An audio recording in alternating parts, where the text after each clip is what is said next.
Ketika semuanya diawali oleh kesucian, tape mulam idam sarwam, daiwa manusanam sukam, Tuhan akan memberikan sukacita kebahagiaan kepada manusia. Agama Hindu tidak berhenti pada tatanan teori Bapak Ibu, tapi pada aplikasi di dalam tingkah laku. Makanya 3 kerangka dasar agama Hindu berakhir pada upacara, pelaksanaan. Tatwanya kita paham, susilanya kita mengerti, tapi tidak ada upacara, semuanya tidak akan berarti.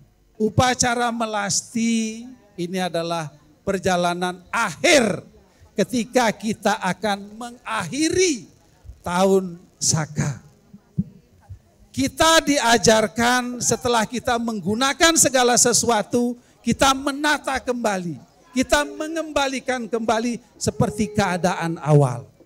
Kita jangan dibiarkan gemeletak begitu saja, kita langsung pindah ke tempat lain atau pindah ke tahun yang baru tanpa memperhitungkan, tanpa memperhatikan setelah alam ini kita gunakan dalam 1 tahun.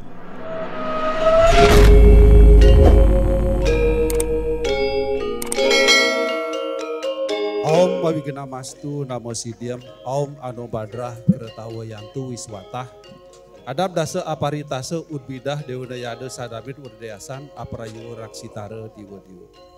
Semoga tidak ada halangan, semoga pikiran-pikiran yang suci, gagasan-gagasan yang bijaksana dan tidak berbahaya datang dari segala penjuru. Semoga kita semua ada dalam lindungan ide Sang Yang Widiwasa dalam wujudnya sebagai Dewata Nawa Sanggu. Sane meraga suci, ide pandita sane banget wangi yang titiang, jero mangku sane taler sane banget wangi yang titiang, tokoh-tokoh umat, Bapak Ketua PHDI Jawa Timur, Ketua WHDI, tadi ada Bapak Pembimas, kemudian tokoh kita Pak Laksdia Purnawirawan, Pak Nyoman Aryawan, dan Laksda Purnawirawan Pak Sudi Hartawan, Bapak-bapak, ibu-ibu, adik-adik dan anak-anakku sekalian, terimalah wakil panganjali saya, Om Swastiastu. Sekali lagi, Om Swastiastu. Matur suksema nggih. Nah Bapak Ibu, tokoh-tokoh umat sane banget wangi yang titiang. Hari ini kita bersama-sama dapat menjalankan salah satu kewajiban atau dharma agama kita. Tadi pembawa acara mengatakan hari ini dalam rangka menyucikan Buana Agung. Jadi kita sebagai umat Hindu dalam rangka mengakhiri pergantian tahun, kita harus menyucikan Buana Agung dan Buana Alit, ya Bapak Ibu. Penyucian Buana Agung ada 2 tahap, melasti dan tawur agung.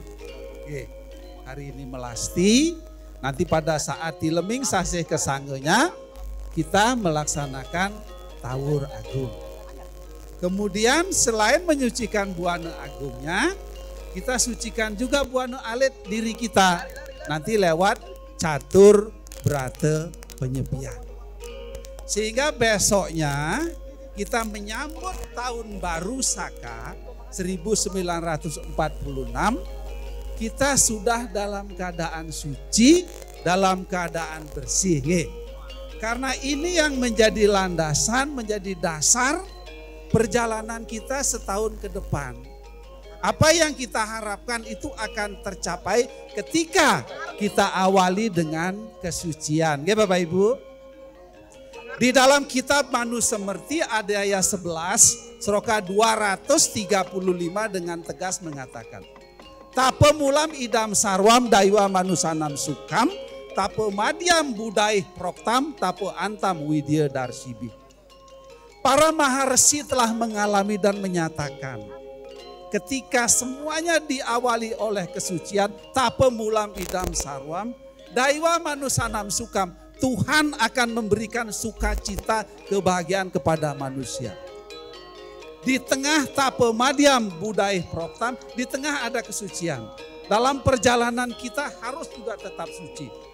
Tape antam wedia darsibi, pada akhirnya kita juga akan mendapatkan apa yang menjadi kita inginkan. Ya Bapak Ibu. Nah, pada hari ini adalah melasti. Ya Bapak Ibu. Napi niko melasti, hakikat dari melasti itu apa? Itu yang akan saya coba sampaikan walaupun saya yakin Bapak Ibu sudah banyak yang tahu. Ya Bapak Ibu. Saya tidak bermaksud nasikin segara atau nguyahin segara, tidak. Saya hanya mencoba mengingatkan kepada Bapak Ibu atau kita semua hakikat dari melasti ini. Kalau di dalam lontar Sundari Gamo itu menyatakan melasti ngarannya ngiring perwatek dewate nawasang. Ngamit sarining amerteling telenging segara anganyutaken laraning jagat pape klese letuhing buana. Jadi yang pertama aktivitasnya adalah ngiring perwatek dewate nawo sangge. Apa yang dipesankan ngiring perwatek dewate nawo sangge? Pada upacara melasti tadi kita bersama-sama dari Pura Agung, namanya ngiring itu kan kita di belakangnya dewa ya, di belakangnya pertime, di belakangnya senjata dewate nawo sangge. Apa yang dipesankan? Dalam menjalani kehidupan kita harus mengikuti petunjuk-petunjuk dewa, petunjuk-petunjuk Tuhan, petunjuk-petunjuk agama. Itu yang dimaksud. Ayo kita gunakan sumber-sumber sastra, ajaran-ajaran suci Weda di dalam kita menjalani kehidupan di dunia ini. Di dalam kita menjalani proses reinkarnasi. Tasmat sastram pramanam te karya-karya via pasti tahu jenata sastra widanoktam karma kartum iharhasi. Begawat kita adian 16 loka 24. Ikutilah, gunakanlah tatmat sastram adalah kitab-kitab suci sebagai petunjukmu, petunjuk kita untuk mengetahui mana yang benar, mana yang salah, mana yang baik, mana yang buruk, mana yang boleh dilakukan, mana yang tidak. Setelah kita mengetahui hal itu, ayo kita jalankan, ayo kita patuhi di dunia ini maupun di dunia sana. Jadi agama Hindu tidak berhenti pada tatanan teori Bapak Ibu, tapi pada aplikasi di dalam tingkah laku. Makanya 3 kerangka dasar agama Hindu berakhir pada upacara. Pelaksanaan. Tatwanya kita paham, susilanya kita mengerti, tapi tidak ada upacara, semuanya tidak akan berarti. Kalau orang bilang belgedes, Bapak Ibu, omong doang, tapi nggak ada realisasi. Agama Hindu berhenti kepada praktek, berhenti kepada bagaimana mengimplementasikan tatwa dan susila dalam bentuk upacara. Ngamit sarining amerteling telenging segara. Sarining amerte, sari-sari dari kehidupan itu kita ambil di lautan. Di laut. Kenapa kok di laut? Karena di lautan adalah lambang kebijaksanaan Bapak Ibu. Di dalam Bhagavad Gita, Adhyaya 2 Sloka 70 mengatakan, Apuryawanam acala pratistam samudra apah pravisanti yadwat. Tadwat kamayam pravisanti sarwa ya kamutan kamu kami. Apuryawanam acala pratistam. Air laut itu tidak akan pernah berubah Bapak Ibu. Walaupun air sungai mengalir dari mana-mana masuk ke samudra, air laut tidak akan pernah berubah. Dia tetap rasanya asin, Bapak Ibu. Orang yang bijaksana itu kami tidak akan mengumbar nafsu. Sehingga sari-sari kehidupan merupakan kebijaksanaan, kita tidak akan berubah, kita tidak akan berpindah dari dharma ketika godaan kama menggoda diri kita dari segala penjuru.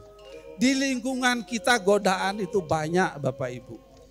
Godaan materi, godaan non materi juga banyak yang mengganggu kita.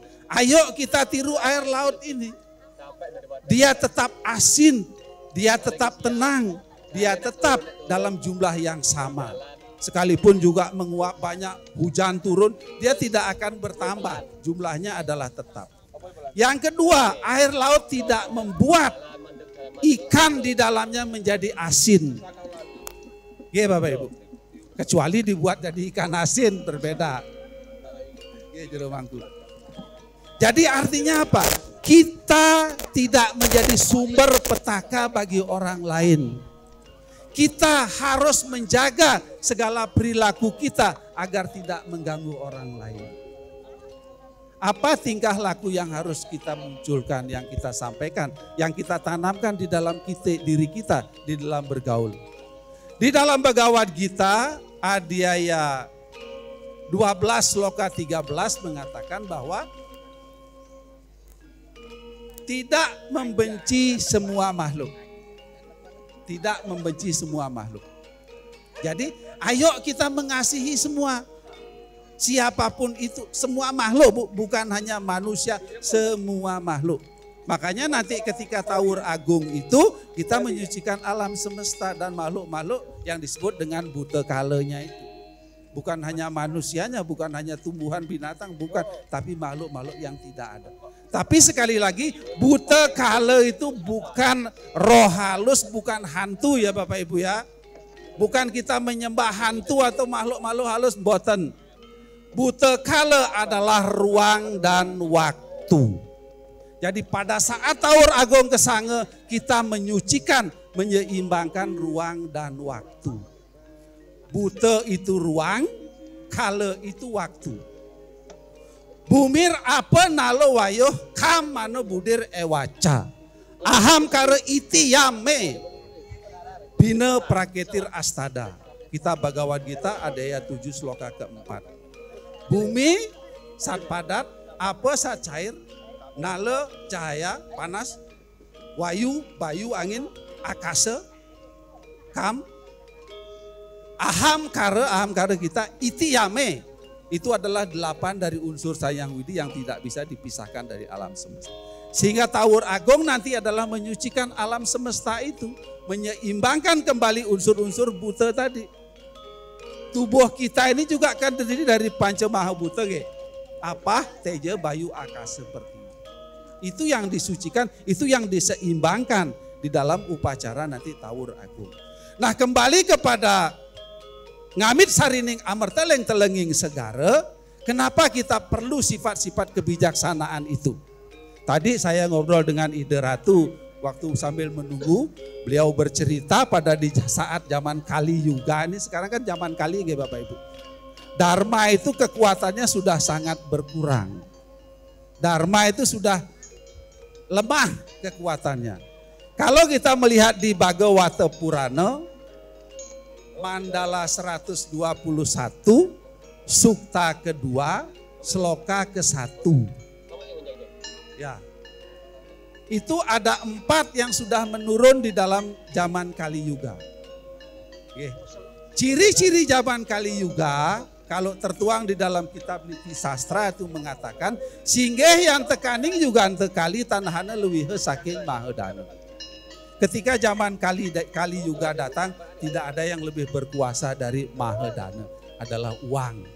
Dana ini bukan dana ya, dana, uang. Kalau dana itu nanti pemberian, artinya dana ini uang. Tanhana luwih saking Mahadana. Tan waktan guna sura pandita widagda pada angayat ing daneswara. Orang-orang pinter, orang-orang punya kedudukan pada angayat ing daneswara, semua mengabdi kepada uang. Kita berangkat jam 7, pulang jam 8 malam, ngapain? Cari duit. Semua mengabdi kepada uang.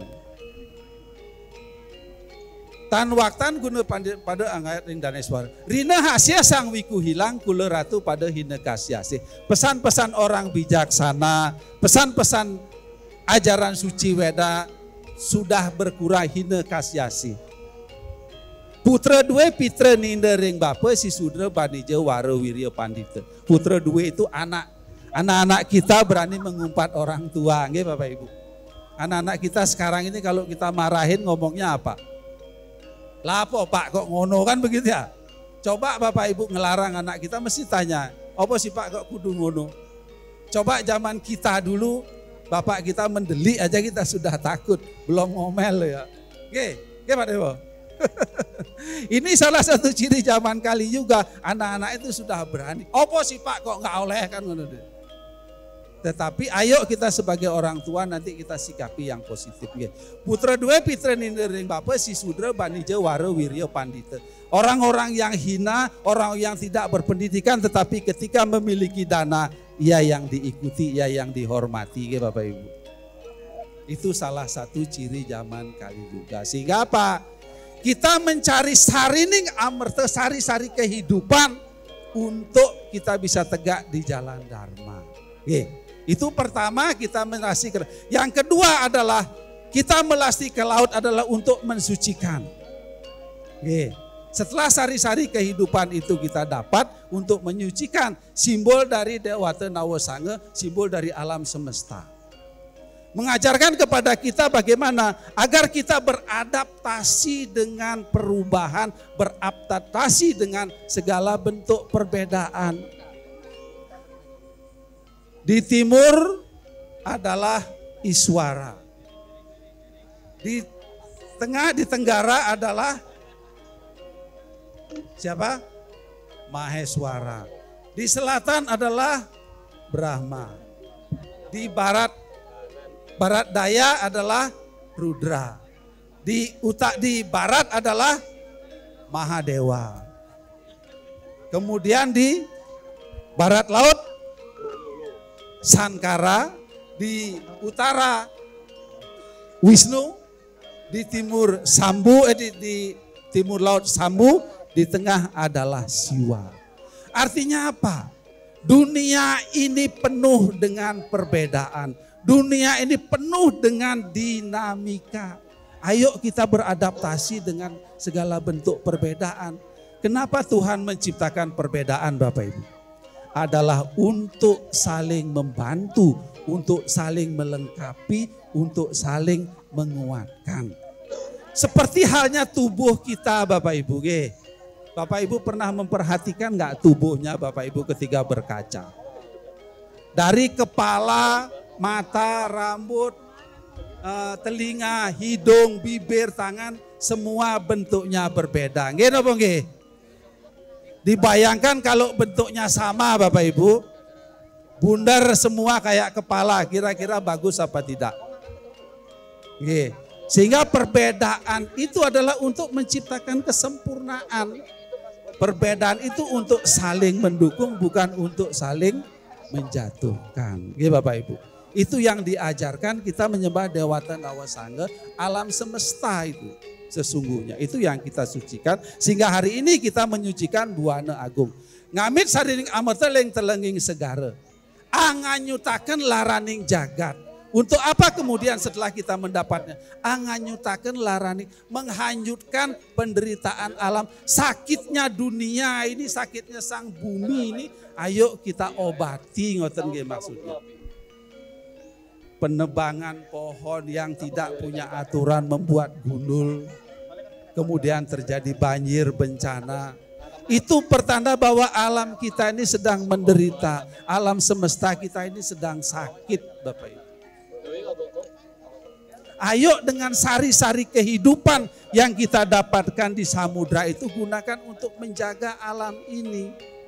Menjaga bumi kita ini, menjaga ibu kita ini agar apa? Agar kita dapat hidup, kita dapat menjalankan aktivitas atau swadharma kita. Kita dapat menjalankan catur warga, dharma, artha, kama, masa. Matangnya nayuwa tan masih ring sarwo prani. Apan ikang prana ngarania ya ike nimitaning kapagahan ikang catur warga dharma arta kama moksa. Saras camu saya sloka 135. Oleh karena itu jangan sekali-kali tidak menaruh cinta kasih ring sarwa prani semua makhluk. Apan ikang prana ngarania karena kehidupannya nimitaning kapagahan ikang catur warga yang membuat kita dapat menjalankan catur warga 4 tugas tujuan hidup kita, menjalankan dharma, mencari arta, memenuhi kama, dan pada akhirnya kita mencapai moksa. Kita tidak bisa hidup sendiri Bapak Ibu. Kita sebagai makhluk sosial akan terus beradaptasi dengan lingkungan, akan membutuhkan orang lain untuk hidup kita.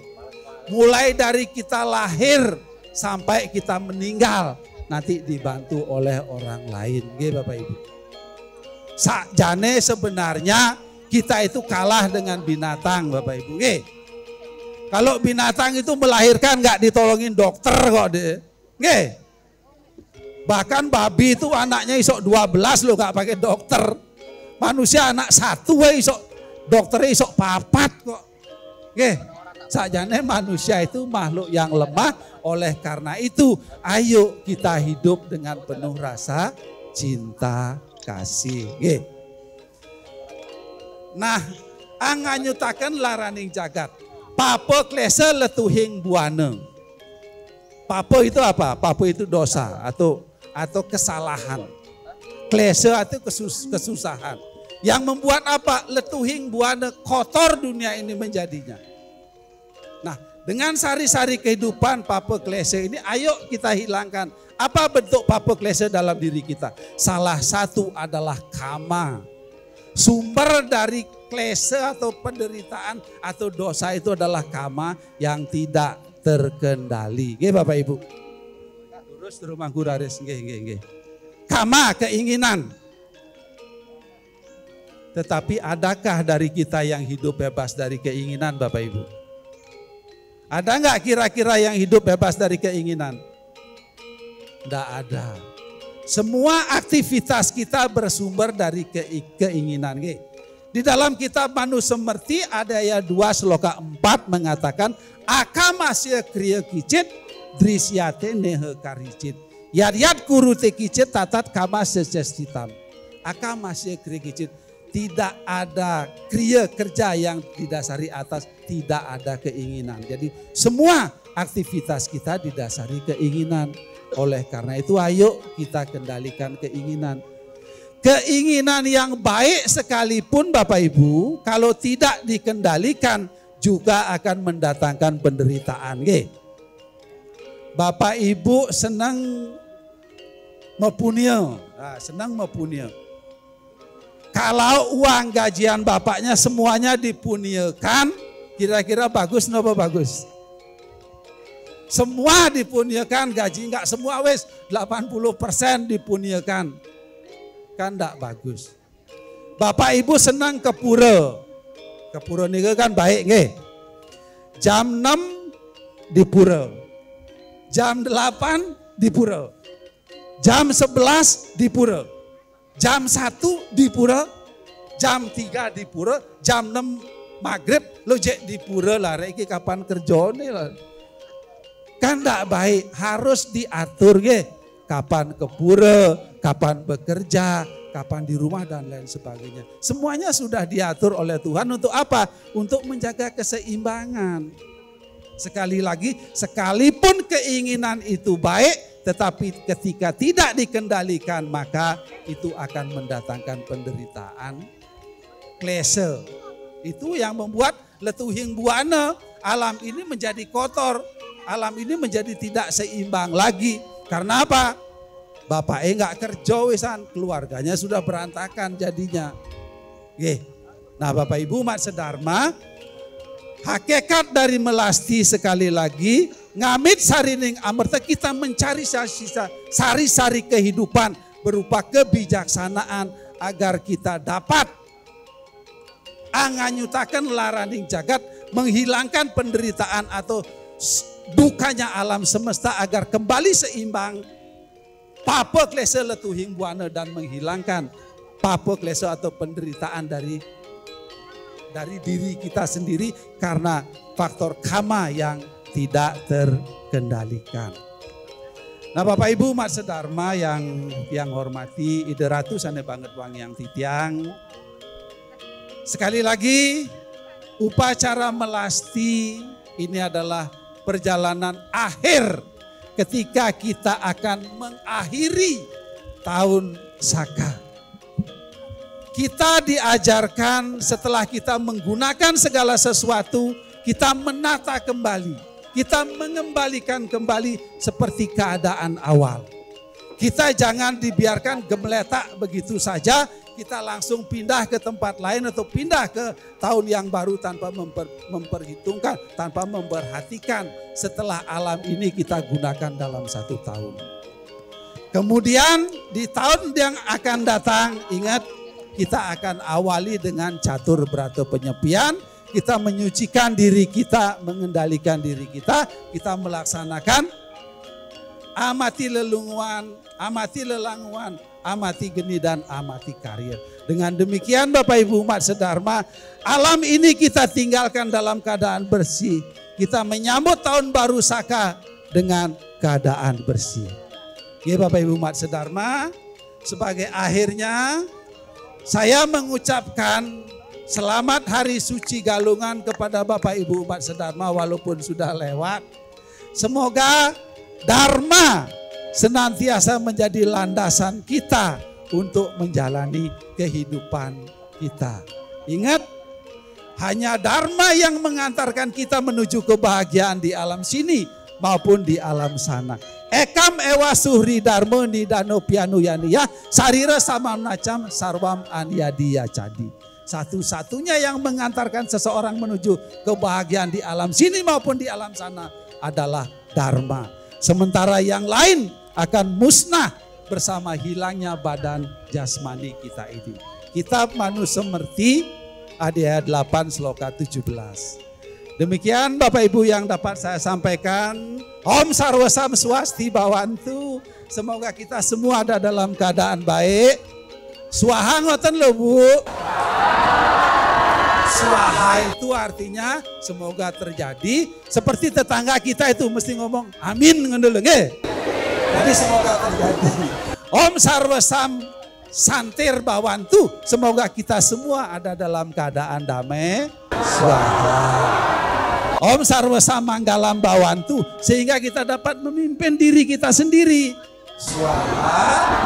Om Sarwasa Purnam Bawantu, sehingga kita dapat mencapai kesempurnaan. Swaha. Om Arestani Mesarwo Atmo Andi Bersah, semoga badan dan pikiran kita tetap sehat, jauh dari penyakit dan bangkit untuk meningkatkan kualitas diri. Saya tutup dengan para mesanti. Om Santi Santi.